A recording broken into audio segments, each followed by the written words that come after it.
Evet, 7 günlük yaz ilan edilen Arjantin'deyiz. Bugün Arjantin acı bir güne uyandı. Sadece Arjantin değil, dünya üzerindeki tüm Katolikler, tüm Hristiyan alemi. Bugün Papa Francisco 88 yaşında hayata gözlerini yumdu.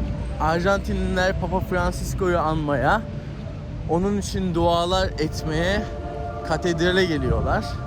Gerçekten farklı bir duygu hakim bugün Arjantin'de. Bayraklar yarıya indirildi.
La vida ninguno la tiene comprada, ¿eh? La alquilamos todos los días.